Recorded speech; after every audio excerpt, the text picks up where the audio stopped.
Okey, Assalamualaikum. Kita sambung lagi pasal bacaan tentang power supply. Okey, saya ni nak beritahu macam mana power supply ni berfungsi untuk checking masalah. Okey, tadi kita tunjuk video yang jenis handphone yang hidup dan normal. Bagi sesuatu handphone yang normal, kita setkan dulu 3.9. Lepas tu jika dia naik satu angka, naik itu boot pertama 0.5 ataupun 0.3, bergantung kepada sesuatu handphone. Dia tak sama. Ada handphone yang menggunakan ampere rendah, dia 0.3, ada yang 0.5, ada yang 0.8 ataupun 1 ampere ke atas. Dia bergantung pada penggunaan current dekat board. Okey, yang saya nak terangkan, jika kita tengok bacaan dia naik 0.5, lepas tu dia turun sedikit, lepas tu dia naik 0.7, dia naik 1.0 dan seterusnya, itu menunjukkan handphone itu hidup. Okey, itu menunjukkan handphone itu hidup. Jika tidak ada display di smartphone ini, kita terus kepada LCD ataupun berkenaan dengan LCD, mana dia punya port ke apa ke, itu LCD sebab board dia tu hidup. Okey, jika kita dapat bacaan, kita sambungkan kepada bateri, lepas tu kita tekan, dia naik satu angka, dia naik, kita tekan, dia naik 0.5 dan dia berhenti.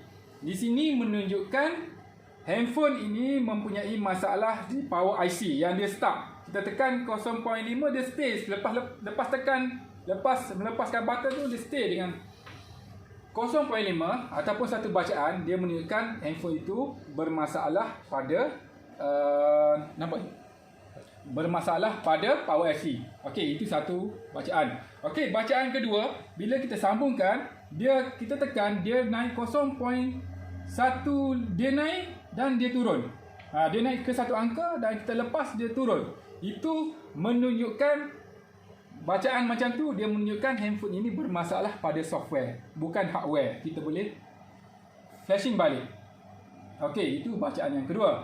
Bacaan yang ketiga, kita letakkan macam tadi, tapi sebelum kita tekan apa-apa button dekat on off ni, dia sudah bagi bacaan satu bacaan rendah, 0.2 ke, 0.15 ke ataupun 1.3, menunjukkan itu shorting.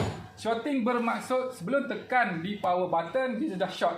Kita panggil itu shorting halus. Shorting halus ni dia lebih sukar nak dibuat kerana kita memerlukan thermal kamera untuk cek di manakah dia lekat dekat dia macam dia sangkut arus tu. Dekat komponen manakah dia sangkut. Itu bacaan ketiga. Dan bacaan keempat, sebelum kita masukkan, kita macam ulangi proses tadi, tetapi sebelum tekan power button, dia terus menunjukkan dua bacaan. Di sini dia terus drop, voltage drop, dan current dia maksimum, seolah-olah dia sudah short satu kitaran macam ni. Macam ni. Tak, dia drop kepada 0.08 voltage dan current naik maksimum. Itu menunjukkan handphone ini telah full short. Full short bermaksud ada sesuatu komponen, biasanya kapasitor, yang telah grounding, telah menyentuh grounding, maknanya telah berlaku satu kitaran dan dia akan panas. Kalau kita mempunyai PSU 3.5 ampere dan ke atas, kita boleh set pada ampere paling tinggi, dia akan kita boleh tengok dekat mana komponen tu yang akan berlaku kepanasan melampau. Boleh faham Saya ringkaskan balik. Bacaan pertama, kita tekan power button, naik satu angka, dia stay, itu adalah power IC problem.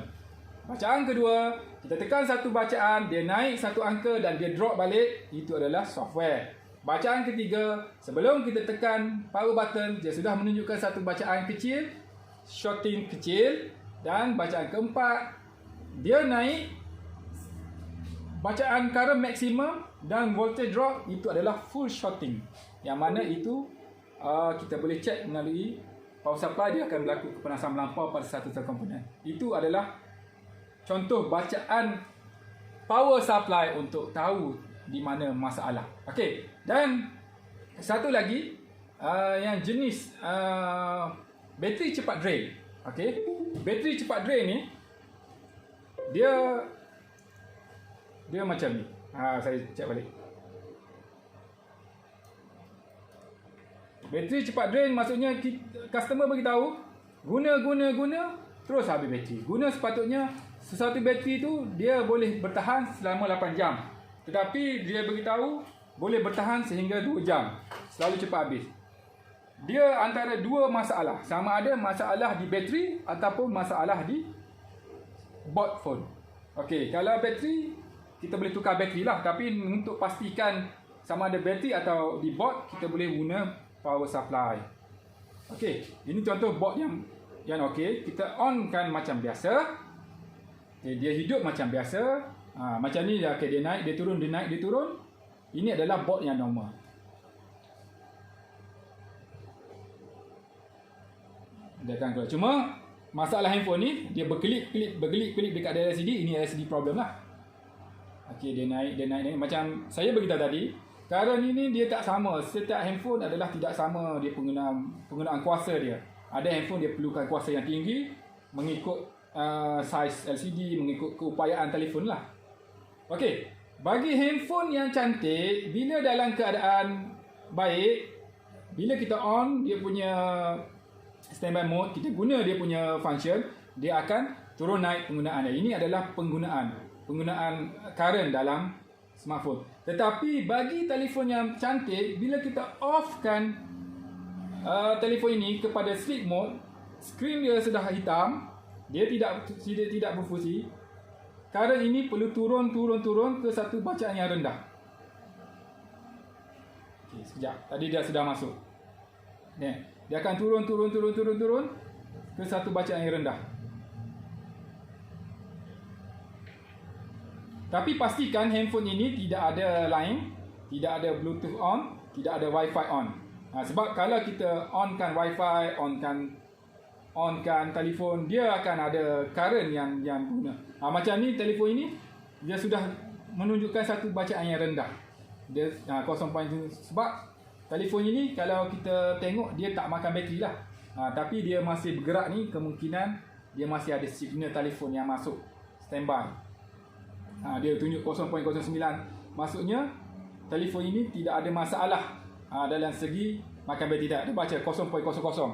Maksudnya ini telefon yang tak ada problem. Jika makan bateri, maksudnya bateri ini akan perlu tukar. Tetapi dalam keadaan sleep mode, current ini masih mempunyai bacaan yang besar, 0.5, 0.4, di mana sleep mode telah kita tutup. Itu masalahnya pada telefon. Sama ada kita boleh buat factory setting balik. Kalau tidak berjaya, kita perlu cek setiap komponen. Mungkin ada kebocoran arus yang kecil. Yang tu memerlukan bacaan skematik. Cuma dari segi asasnya, ini adalah penggunaan power supply. Dengan power supply, kita boleh cek penggunaan arus ke dalam telefon ini sama ada dia betul-betul bekerja normal ataupun sebaliknya. Semoga harap video ini anda lebih jelas. Okey, terima kasih.